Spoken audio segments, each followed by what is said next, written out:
Hello students. तो आज इस वीडियो में हम कुछ स्टैंडर्ड रिजल्ट्स डिराइव करेंगे। टॉपिक है हमारा कोलिजन। और कोलिजन में बाउंसिंग बॉल आपने सुन रखा होगा।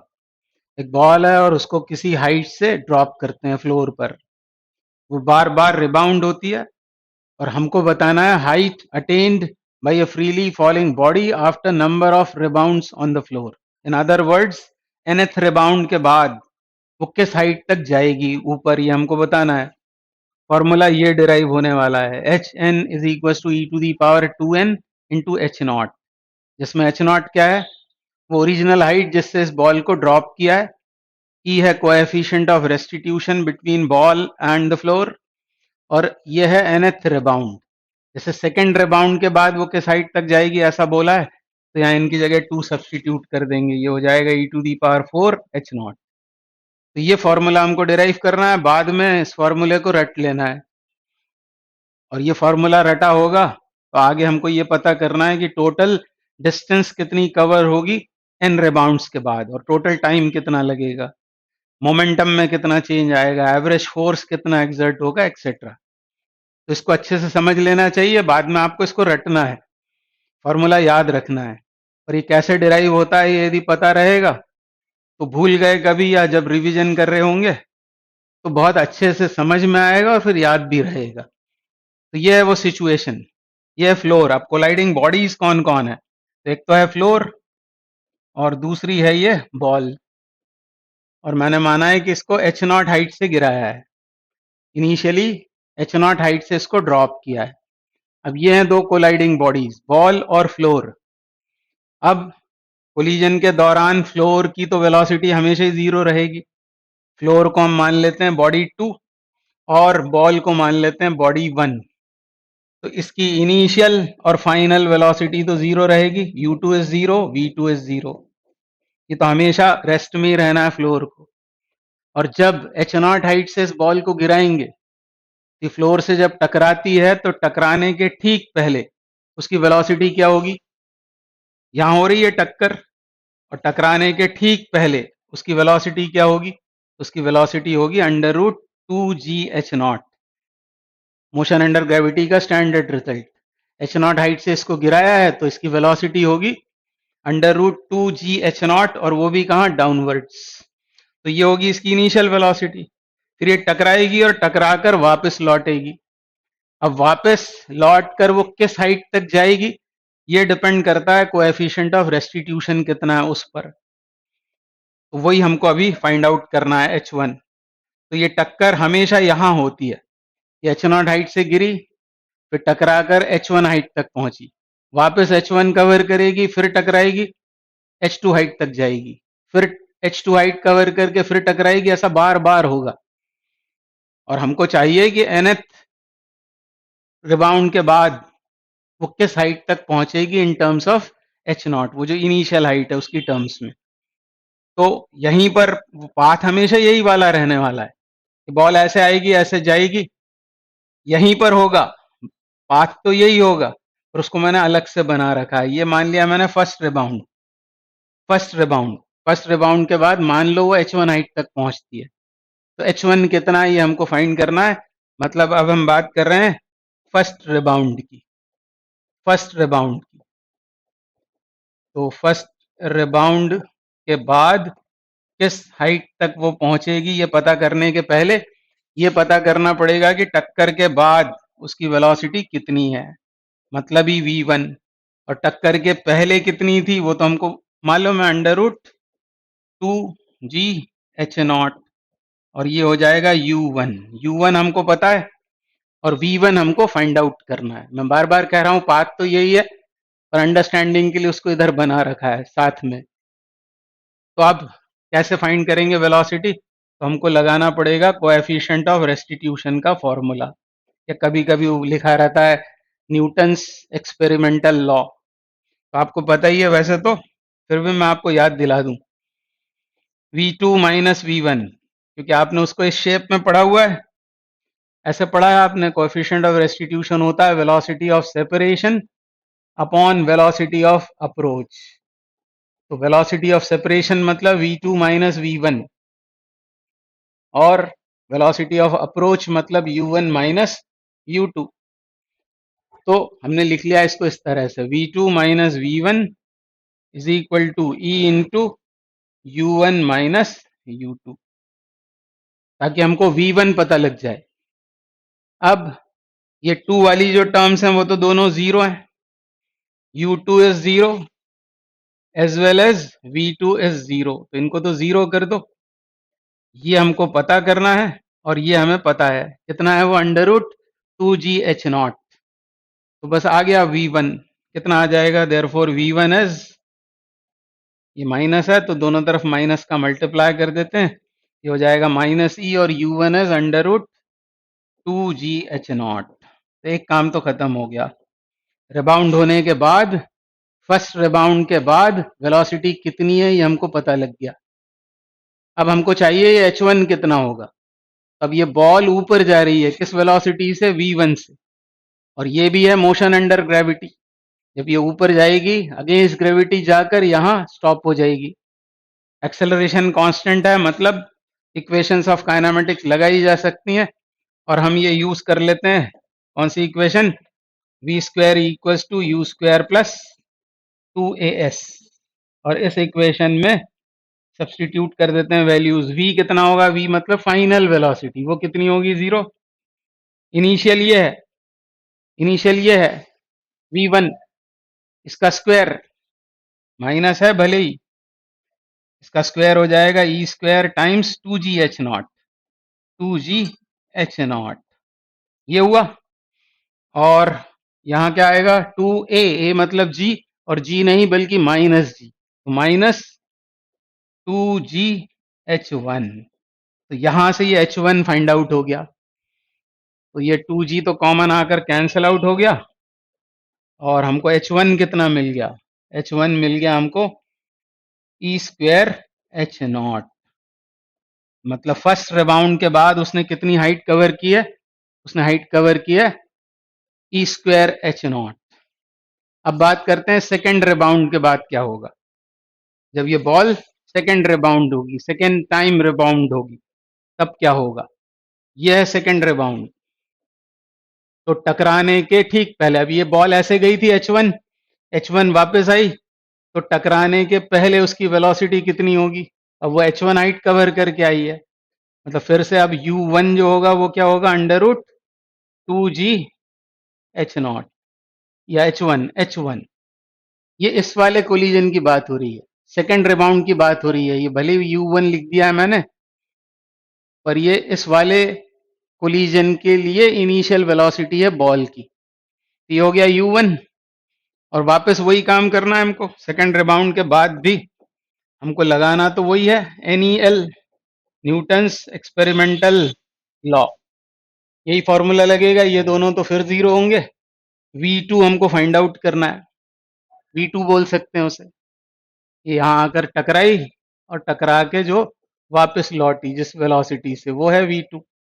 तो v2 हमको फाइंड करना है, माइनस साइन के साथ, minus v2 is equal to क्या हो जाएगा, अब u1 बदल गया, u1 ये हो गया e times under root 2gh1, 2gh1। बार बार इनको डिराइव नहीं करना, एक सिमिट्री है। आप देखेंगे कि बस पहला केस हमने किया तो बाकी फॉर्मूले उसी के बेसिस पे लिखे जा सकते हैं। दूसरा तो इसलिए जरूरी है कि वो आएगा कैसा, ये हमको पता लगेगा इससे। तो ये v2 हुआ, और अब क्या करना है, हमको ये इक्वेशन लगा देनी है वापस से, v square equal to you square plus 2as, ये इक्वेशन लगानी है, और इसमें v को जीरो कर देना है, फाइनल वेलोसिटी को, इनिशियल इसका स्क्वायर, यू स्क्वायर मतलब E square into 2gh1 minus 2gh2, ऐसा हो जाएगा। और ये 2g कैंसल आउट होकर, ये दोनों कैंसल आउट होकर h2 कितना हो गया, E square h1, E square h1। अब यहाँ ध्यान देना जरूरी है। अब h1 क्या है, h1 है ई स्क्वायर h0। तो जब इसमें वैल्यू सब्सटीट्यूट करेंगे, ये क्या बन जाएगा, ई स्क्वायर h0 डालने पर ये बन जाएगा e4h0। इसका मतलब आपने ये देखा कि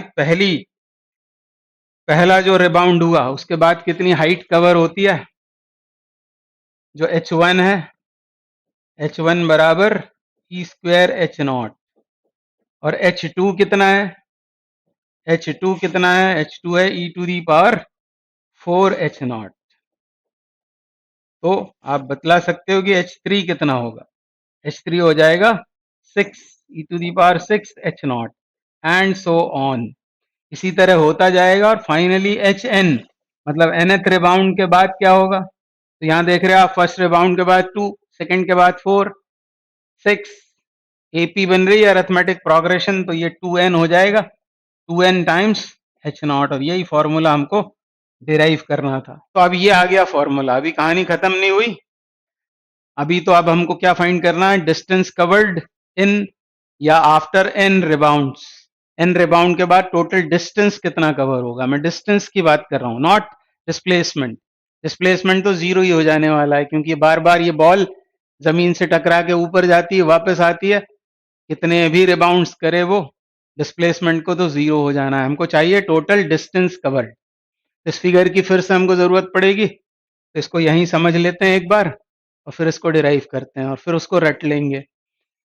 पहली बार इसने कितना डिस्टेंस कवर किया, एच नॉट, फिर ये टकरा कर H1 तक गई और वापस H1 आती है, तो फर्स्ट रिबाउंड में कितना डिस्टेंस कवर होता है, टोटल 2H1, सेकेंड रिबाउंड में 2H2, 2H3, टोटल डिस्टेंस चाहिए, तो H0 not plus 2H1 plus 2H2, इन सबको हमको ऐड करना पड़ेगा, और इनफाइनाइट ज्योमेट्रिक सीरीज के सम का फॉर्मूला यूज करना पड़ेगा। अब हमको क्या चाहिए, हमको चाहिए डिस्टेंस कवर्ड। ध्यान देना, डिस्टेंस कवर्ड, हो सकता है एग्जाम में डिस्प्लेसमेंट बोल दे तो जीरो ही कर देना, पर distance covered in in an rebounds या आफ्टर एन रिबाउंड्स, ऐसा भी बोल सकते हैं, इन एन रिबाउंड्स। तो क्या करेंगे आप, जैसा अभी हमने फिगर में देखा था, टोटल डिस्टेंस कवर्ड को मैं लिख देता हूं डी। तो डी में क्या क्या आएगा, पहले आएगा H नॉट, फिर आएगा 2H1, फिर आएगा 2H2, 2H3 and so on. ऐसा कितने टाइम्स, कई बार, इनफाइनाइट टाइम्स। और H का फॉर्मूला हमको रटा हुआ है, हमने पढ़ा था कि nth रिबाउंड के बाद वो कितना होता है, e to the power 2n times H nought. तो इस फॉर्मूले को याद लाके इन टर्म्स को लिखा जा सकता है सबको।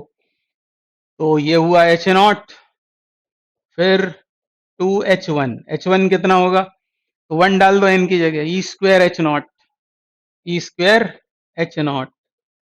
फिर H2 कितना होगा, 2 डाल दें, E4 H नॉट हो जाएगा, E4 H नॉट। फिर ये 2 times E6 H nought and so on, कई सारी टर्म्स आएंगी। अब इनसे निपटने के लिए H नॉट को करता हूं मैं कॉमन, सबसे पहले हर एक में है वो H not. H not common जाने के बाद यहाँ क्या बचेगा, यहाँ बचेगा 1, और यहाँ क्या होगा, यहाँ होगा 2e स्क्वायर, यहाँ 2e4, 2e6, इसमें से 2e स्क्वायर फिर से बाहर कर देते हैं बची हुई टर्म्स में से, मतलब इनमें से, ये जो टर्म्स हैं इनमें से हमने ये 1 तो ये लिखा हुआ है 1, और ये जो अंदर बच रहे हैं टर्म्स उनमें से 2e स्क्वायर बाहर कर दिया। ऐसा क्यों कर रहे हैं अभी समझ में आएगा। तो यहाँ क्या बचेगा, यहाँ बचेगा फिर से 1, और यहाँ क्या होगा, ई स्क्वायर, फिर यहाँ क्या होगा, E4 एंड सो ऑन। क्योंकि इनको शामिल कर लेंगे ना, तो फिर वो इनफाइनाइट जीपी नहीं बन पाएगी, ये इनफाइनाइट जीपी हुई। आप ध्यान से सोचना इसके बारे में। तो ऐसा सब कुछ आ गया, फिर आगे इसको सॉल्व करें तो ये हुआ H not into 1 plus 2e square, ये तो ठीक है अपनी जगह, और इधर ये बन रही है इनफाइनाइट जीपी, इनफाइनाइट। तो नीट वाले जो स्टूडेंट्स हैं वो यहाँ ध्यान दें, इनफाइनाइट ज्योमेट्रिक प्रोग्रेशन। ऐसा नहीं है कि आपसे नहीं पूछा जा सकता, ये इनफाइनाइट जीपी है। और मैं आपको याद दिला दूं कि इनफाइनाइट जीपी के सम का फॉर्मूला क्या होता है, वो होता है सीरीज की first term upon 1 minus R, यदि आर 1 से कम है, या फिर a अपॉन आर माइनस 1, कोई भी लगाया जा सकता है। तो ये सम का फॉर्मूला, इनफाइनाइट जीपी के सम का फॉर्मूला। अब ये जीपी है क्या? जरूर है। थर्ड टर्म को सेकंड टर्म से डिवाइड करो, क्या आएगा? ई स्क्वायर, और second term upon first term e square, मतलब कॉमन रेशो ई स्क्वायर है। और अब वैल्यू डाल देते हैं यहाँ पर। A is 1, 1 upon 1 minus r, ये फॉर्मूला यूज कर रहे हैं, आर इज ई स्क्वायर, ऐसा आएगा ये। और फिर आगे इसको सॉल्व करें तो एच नॉट इंटू 1 प्लस, अब एलसीएम ले लेते हैं, एलसीएम ले लेंगे तो यहाँ क्या होगा? 1 माइनस ई स्क्वायर। ये फॉर्मूला आपको याद रखना है। एचसीवी में ये क्वेश्चन है जिसमें एक बॉल को गिराया है किसी हाइट से और फिर एवरेज फोर्स पूछ रहे हैं हमसे, तो उस समय ये काम आएगा। ये नहीं, मोमेंटम वाला काम आएगा। और ये भी फॉर्मूला बड़े काम का है, इसको याद रखना चाहिए आपको। मैं वो क्वेश्चन भी डिस्कस करूंगा आपके साथ में। ये लाइन टेढ़ी हो गई है इसलिए दोबारा लिखा मैंने ये। 1 माइनस ई स्क्वायर एलसीएम, यहाँ क्या आएगा? 1 minus E square plus 2 E square,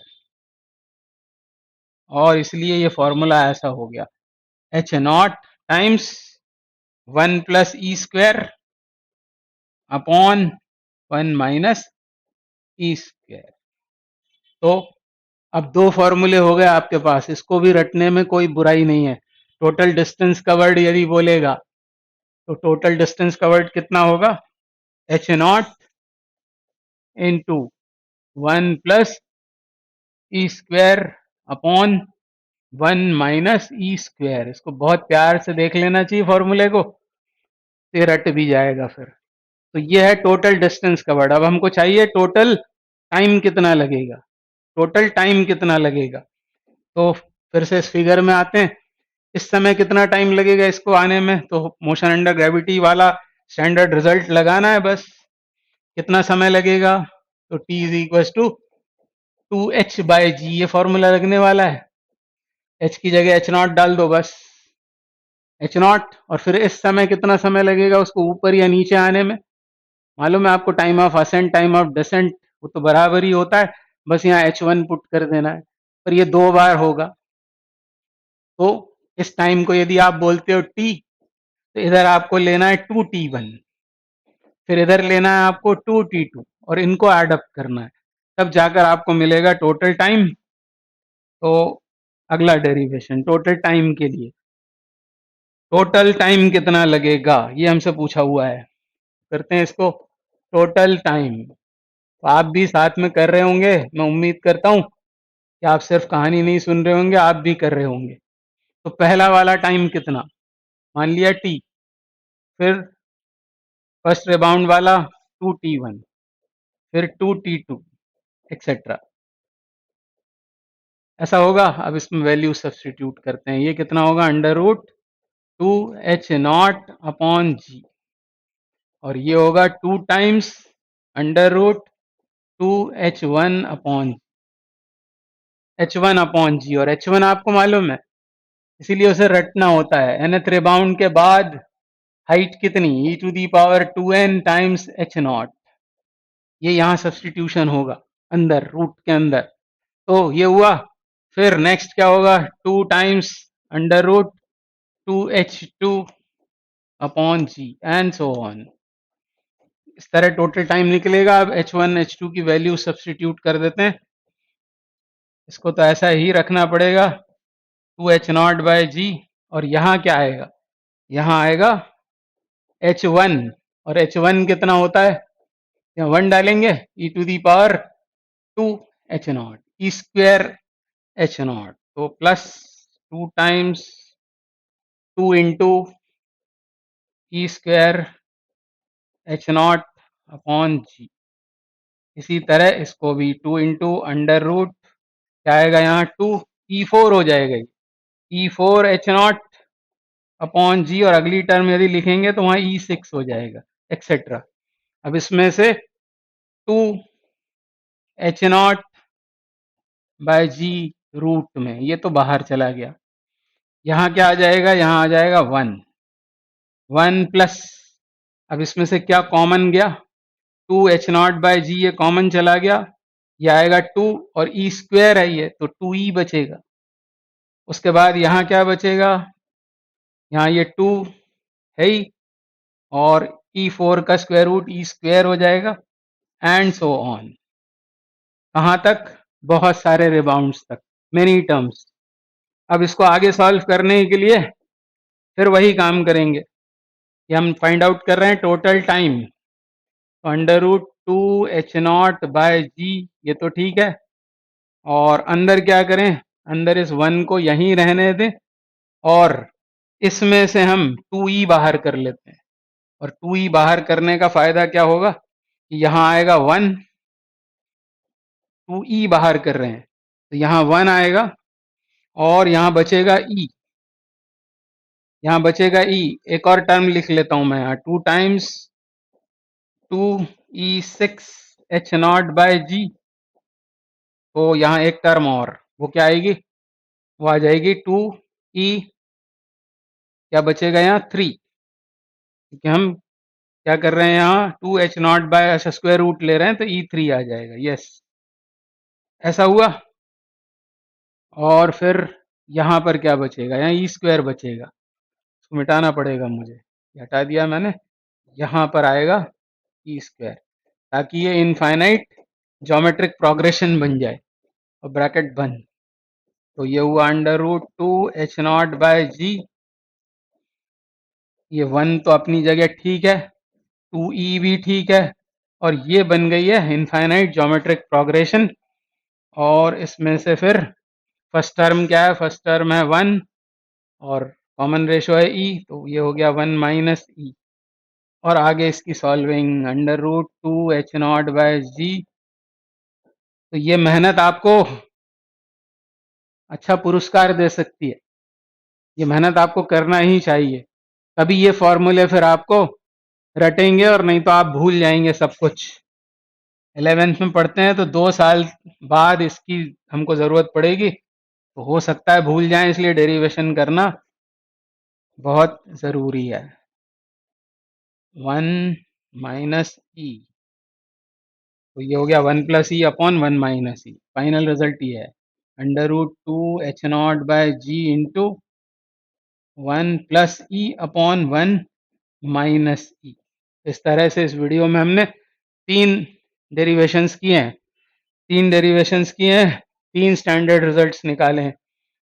ये एक nth रिबाउंड के बाद हाइट, nth रिबाउंड में टोटल डिस्टेंस कवर्ड, और एक आ गया है टाइम का फॉर्मूला, टोटल टाइम कितना लगेगा। तो 2h0 बाय जी ये तो आता ही आता है, और फिर ब्रैकेट में आता है 1 प्लस ई अपॉन 1 माइनस। इस तरह से ये तीनों फॉर्मूले आपको याद रहने चाहिए। अब अगले वीडियो में हम बात करेंगे मोमेंटम की, और फिर तब ये टाइम की हमको ज़रूरत पड़ेगी। Total change in momentum upon total time करेंगे तो एवरेज फोर्स एक्सर्टेड आ जाएगा, जो mg होता है। स्टैंडर्ड रिजल्ट है, उसको भी रटा जा सकता है।